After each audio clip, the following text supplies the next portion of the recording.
मैं विश्वम्भर साइकोलॉजिस्ट अंतर्गत रांची के निवासी कोटली। आज हम बीए पार्ट सेकंड में राजनीति विज्ञान के फर्स्ट पेपर प्रमुख राष्ट्र व्यवस्थाएं उसमें जापान के संविधान की मुख्य विशेषताओं के बारे में अध्ययन करेंगे। जिस प्रकार से संयुक्त राज्य अमेरिका में, भारत में, कनाडा में, फ्रांस में, रूस में, चाइना में अपना संविधान होता है, उसी प्रकार से जापान में भी संविधान पाया जाता है। जापान का भी अपना संविधान होता है।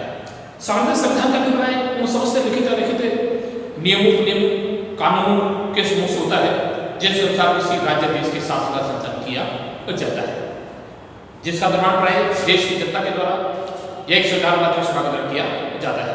यदि उसी देश की जनता इतनी शिक्षित और योग्य और समझदार होती है तो शासन से संबंधित सिद्धांतों का नियमों का निर्माण संविधान के द्वारा किया जा सकता है। लेकिन वास्तव में अगर देखा जाए तो कानून बनाना कोई इतना आसान कार्य नहीं होता है, इसलिए संविधान बनाने के लिए संविधान मात्र सभा का गठन किया जाता है। और संविधान लिखित भी हो सकता है, लिखित भी हो सकता है। आज वर्तमान समय में जितने भी देश के संविधान उपलब्ध हैं, जिनका प्रमाण पत्र किया जाता है, उनमें केवल एक ऐसा मात्र ब्रिटेन का एक ऐसा संविधान है जिसको लिपिबद्ध नहीं किया गया है, जो आज हमें लिखित रूप में नहीं होता है। बाकी दुनिया के अन्य सभी राष्ट्रों के अपने जो संविधान है वे कुछ कम और कुछ अधिक मात्रा में लिखित रूप में होते हैं, लेकिन संविधान देश का सर्वोच्च कानून होता है। संविधान के सर्वोच्च होने का मतलब यह था कि कोई व्यक्ति चाहे प्रधानमंत्री पद पे काम करता है, राष्ट्रपति पद को सुशोभित करता है, या एक अधिकारी के रूप में काम करता है, एक शासन नागरिक के रूप में काम करता है, सभी संविधान के अधीन होते हैं। अर्थात संविधान का उल्लंघन किसी के द्वारा नहीं किया जा सकता है। तो संविधान का आशय उन समस्त लिखित अलिखित नियम कानून के समूह से होता है जिसके अनुसार किसी देश राज्य के शासन संचालन किया जाता है और जिसका निर्माण प्राय देश की जनता के दौरान एक संविधान मात्र सभा द्वारा किया जाता है और देश का सर्वोच्च कानून होता है। 3 मई 1947 में जापान में जिस संविधान को लागू किया गया, यद्यपि संविधान का निर्माण जनरल मैकआर्थर के नेतृत्व में निर्देशों में अमेरिकी अधिकारियों द्वारा संविधान का निर्माण किया गया था। इस संविधान को सोवियत संविधान के नाम से जानते हैं, इसे सोवियत संविधान कहा जाता है। कहने पर यह था कि जापान का जो नया संविधान है इसे सोवियत संविधान के नाम से संबोधित किया जाता है और जापान को उगते हुए सूर्य का देश कहा जाता है। यद्यपि भारत में जनसंख्या और परदोषकार की जो स्थिति पाई जाती है उसमें बहुत बड़ी समस्याएं होती हैं, लेकिन जापान के संविधान में भी बहुत सारी विशेषताएं होती हैं। इस नए संविधान की निम्नलिखित विशेषताएं बताई जा सकती हैं। पहली विशेषता है संविधान की सार्वभौमिकता। प्राय सभी देशों के संविधान के द्वारा संविधान की सर्वोच्चता के सिद्धांत को स्वीकार किया गया है। केवल ब्रिटेन के संविधान के द्वारा ही संविधान की सर्वोच्चता के सिद्धांत के साथ संसद की सर्वोच्चता, संसद की सर्वोच्चता के सिद्धांत को स्वीकार किया गया। अर्थात ब्रिटेन में संसद के द्वारा बनाए गए किसी कानून की वैध समस्या की जांच किसी भी व्यक्ति के द्वारा, किसी संस्था के द्वारा नहीं की जा सकती है। अर्थात ब्रिटिश संसद के द्वारा किसी कानून को किसी भी व्यक्ति के द्वारा देश को चुनौती नहीं दी जा सकती है। इसलिए वहां की जो संसद होती है, वहां की पार्लियामेंट होती है, व्यवस्था नहीं होती है, वह विधि निर्माण के क्षेत्र में, विधायी निर्माण के क्षेत्र में संपूर्ण होती है। कहने का यह था कि विधि निर्माण के क्षेत्र में अमेरिकी कांग्रेस के द्वारा इस प्रकार के अन्य अधिकार प्रयोग किया जाता है जिस प्रकार के अन्य अधिकार का प्रयोग ब्रिटिश संसद के द्वारा किया जाता है। लेकिन इस नए संविधान के द्वारा जापान में कभी भी संसद की संपूर्णता को स्वीकार नहीं किया गया, बल्कि वहां पर हमेशा ही संविधान की सत्ता के सिद्धांत को स्वीकार किया गया। कहने का यह था कि वहां पर देश का संविधान होता है, सर्वोच्च कानून होता है, चाहे देश का प्रधानमंत्री होता है, चाहे सम्राट होता है, या मंत्रीगण होते हैं, या अधिकारी होते हैं, सभी द्वारा संविधान के अधीन काम करने की उन्हें अनुमति होती है। किसी के द्वारा भी कहने यह था कि संविधान के अनुच्छेद 9 में प्रावधान किया गया है कि यह देश का सर्वोच्च कानून है और इस संविधान के अधीन बनाए गए जितने भी जो कानून है या जितने भी आदेश ऑर्डिनेंस या आदेश जारी किए गए हैं जो संविधान की धारा किसी मत के विरुद्ध होते हैं तो वे अवैध समझ जाएंगे, उन्हें रद्द समझ जाएगा। इसलिए देश के प्रधानमंत्री और मंत्रिमंडल के सदस्य का दायित्व की ड्यूटी है और अधिकारी कर्मचारी का भी दायित्व बनता है कि वे इस संविधान का सम्मान करें और संविधान की सीमा में ही कार्य करना चाहिए। उन्हें इस प्रकार की कार्य जाती है, इसलिए देश का संविधान संपूर्ण पाया जाता है। तो कहना यह था कि जिस प्रकार से अमेरिकी संविधान में, जिस प्रकार से भारत के संविधान में, कनाडा के संविधान में और चाइना के संविधान में और रूस के संविधान में संविधान की सत्ता के सिद्धांत को स्वीकार किया गया है, उसी प्रकार से जापान के नए संविधान में भी सोवियत संविधान के द्वारा भी संविधान की सत्ता के सिद्धांत को बरकरार रखा गया है। संविधान की संविधान की सत्ता पाई जाती है। सभी अधिकारियों को, सभी कर्मचारियों को, चाहे देश का प्रधानमंत्री है, चाहे देश का सम्राट होता है, उसको भी संविधान के अधीन करके, संविधान की सीमा करके ही अपने कार्य संपादित करना होता है। किसी के द्वारा भी संविधान किसी भी धारा का उल्लंघन वायलेशन नहीं किया जा सकता है।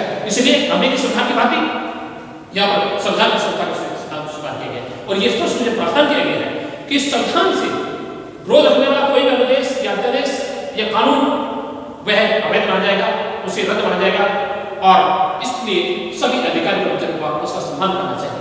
अब विशेषता की बात की जाती है कठोर संविधान। जिस प्रकार से अमेरिकी संविधान कठोर संविधान किस ने माना जाता है, अमेरिकी संविधान कठोर संविधान कहा जाता है। समझ रहे हैं संविधान में संशोधन करने का दो प्रकार के संविधान होते हैं। कुछ इस प्रकार के संविधान होते हैं जिनमें देश की जो व्यवस्था होती है, पार्लियामेंट होती है, संसद होती है, उस संसद के द्वारा सामान्य कानून निर्माण की प्रक्रिया क्या कहते हैं, अर्थात जिस विधि से, जिस प्रक्रिया को अपना करके कानून बन जाते हैं, उसी विधि को अपना करके उसी प्रकार की प्रक्रिया के आधार पर देश के संविधान में संशोधन कर दिए जाते हैं। इस प्रकार के सभी संविधान को फ्लेक्सिबल प्रोसेस कहा जाता है, उन्हें लचीले संविधान में रखा जाता है। जिस प्रकार से ब्रिटेन की जो पार्लियामेंट होती है, ब्रिटेन की जो संसद होती है, उस संसद के द्वारा सामान्य कानून निर्माण की प्रक्रिया के आधार पर देश के संविधान में संशोधन कर दिए जाते हैं। अर्थात देश के संविधान में संशोधन करने के लिए सामान्य कानून निर्माण से किसी भिन्न प्रकार की आवश्यकता नहीं होती है, इसलिए उद्देश्य का संविधान लचीला संविधान कहलाता है। लेकिन अमेरिकी संविधान की बात की, जापान का संविधान भी एक बहुत कठोर संविधान माना जाता है। कहने में यह था कि सामान्य कानून निर्माण की प्रक्रिया और संविधान में संशोधन की प्रक्रिया होती है, उसमें बहुत अधिक अंतर पाया जाता है। अमेरिकी संविधान में जिस प्रकार से संशोधन की प्रक्रिया के दो चरण होते हैं, उसी प्रकार से जापान के संविधान में भी संशोधन की प्रक्रिया के दो चरण माने जाते हैं। पहला चरण होता है संशोधन के प्रस्ताव का प्रस्तुतिकरण और दूसरा चरण होता है उसका पुष्टिकरण या उसका अनुमोदन। कहने में था कि जापान के संविधान में देश की जो व्यवस्था होती है, देश की जो संसद होती है, उसे डाइट के नाम से जानते हैं। डाइट के दोनों सदनों के द्वारा अपने 2/3 बहुमत के आधार पर या उससे भी बहुमत के आधार पर संशोधन से संबंधित किसी भी प्रकार के प्रस्ताव को प्रस्तुत किया जा सकता है।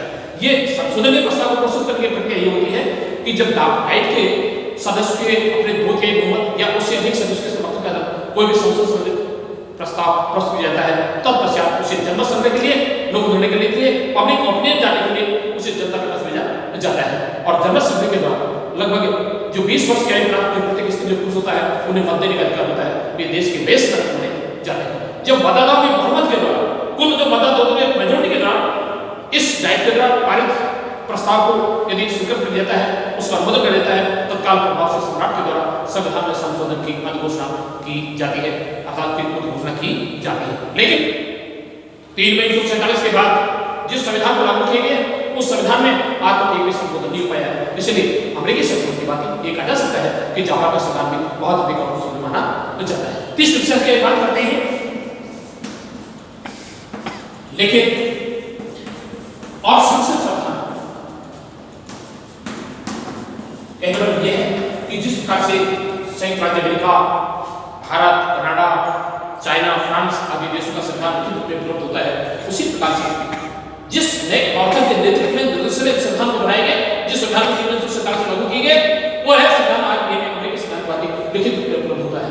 लगभग अमेरिकी संविधान की भांति इसमें भी, इस संविधान में भी, जापान के संविधान में भी 103 अनुच्छेद पाए जाते हैं और 20 अध्याय पाए जाते हैं। इसमें 20 अध्याय पाए जाते हैं। कहने में यह था कि जब इसमें इस प्रकार के 103 अनुच्छेद पाए जाते हैं और 20 अध्याय पाए जाते हैं, इस प्रकार से लगभग 20% में मुद्रित माना जाता है। अर्थात अमेरिकी संविधान की बात इसमें केवल 103 अनुच्छेद पाए जाते हैं और 11 अध्याय में ये विभक्त माना जाता है। तो पहले अध्याय में सम्राट की स्थिति का उल्लेख होता है, द्वितीय अध्याय में युद्ध के प्रत्याग का वर्णन किया गया। कहने में यह था कि ये जापान का जो नौवां संविधान था, इस 100वें संविधान के एक भाग अलग से की जा सकती है कि सदा सदा के लिए युद्ध का प्रत्याग कर दिया गया।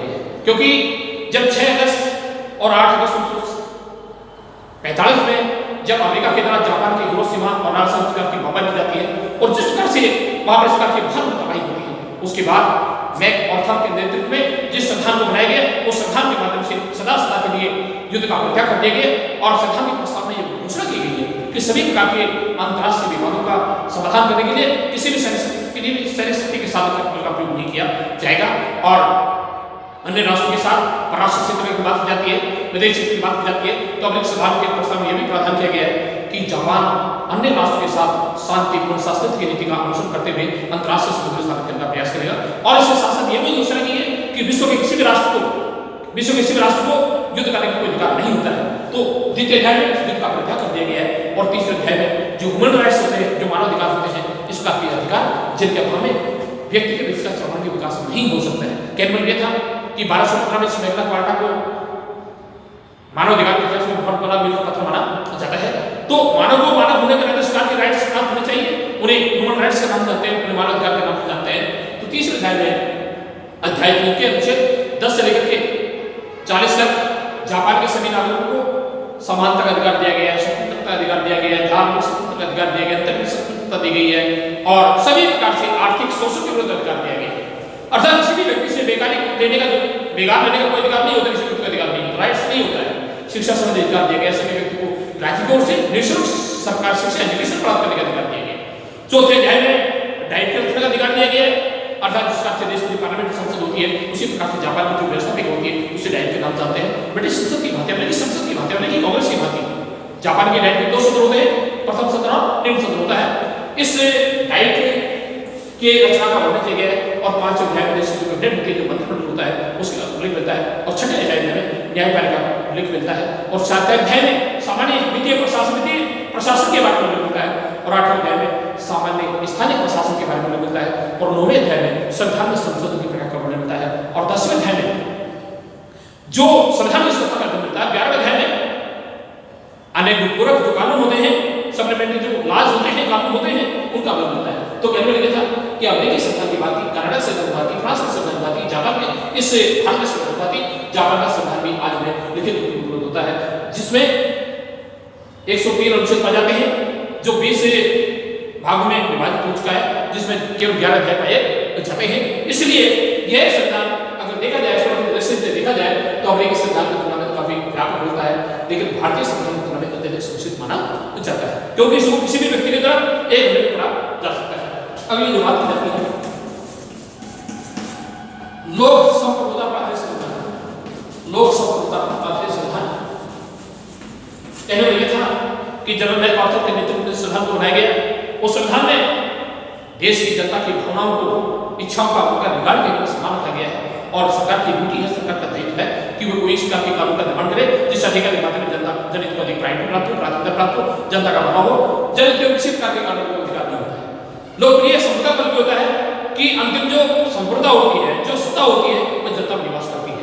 तो जापान के संविधान के अनुच्छेद 98 में प्रावधान किया गया है कि ये घोषणा की गई है कि हम जापान के लोग डाइट में निर्वाचित प्रतिनिधियों के माध्यम से कार्य करते हुए ये घोषणा करते हैं कि संप्रभुता होती है, जनता में निहित होती है और एक पवित्र सरकार देश की जरूर है, देश की अमानत है, एक पवित्र मानव सरकार की स्थापना की जाती है और हम सभी इस प्रकार के कार्य करते हुए जनता बनाने की कोशिश कर रहे हैं, इसलिए जन सरकार को माना जाता है। केंद्र में था कि जो डाइट के प्रतिनिधि होते हैं वे जनता में निर्वाचन के माध्यम से जनता पर भाग करके सत्ता को प्राप्त करते हैं और उसी के आधार पर जनता के हित में काम करने की कोशिश करते हैं। ये सरकार होती है, देश की पवित्र मानी जाती है और इस प्रकार से कार्य करते हुए देश की जनता सबका उपभोग करती है।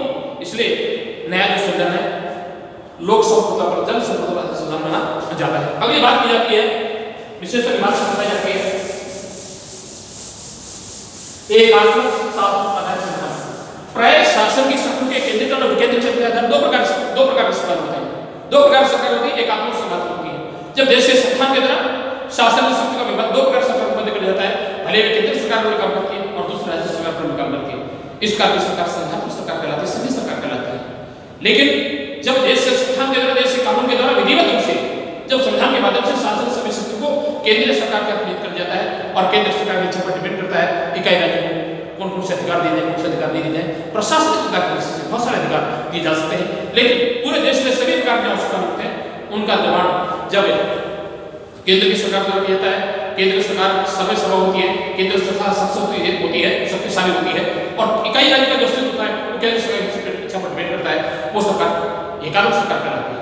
जिस प्रकार से ब्रिटेन में देश की संसद के दौरान पूरे देश में सभी प्रकार के आवश्यकताओं का निर्माण किया जाता है, वहां पर एकात्मक शासन की बात उसी प्रकार से चाइना में एकात्मक सरकार की स्थापना की जाती है, तो जापान में एकात्मक संविधान होता है, एकात्मक शासन संविधान माना बच जाता है। तो कहने में यह था कि बहुत सारी अपनी विशेषताएं होती है। अगली विशेषता की बात की जाती है, पंचनिरपेक्षता की बात की जाती है।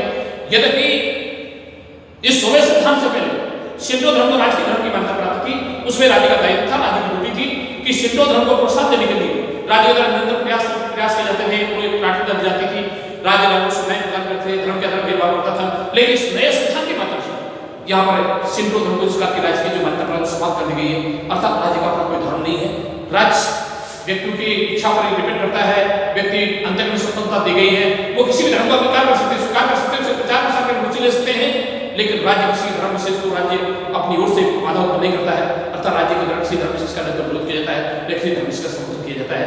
तो एक पंचनिरपेक्ष संविधान बन जाती है। भारतीय संविधान की भांति जापान का नया संविधान है, वह पंचनिरपेक्षता के सिद्धांत पर आधारित संविधान माना जाता है। आज के बाकी पर कल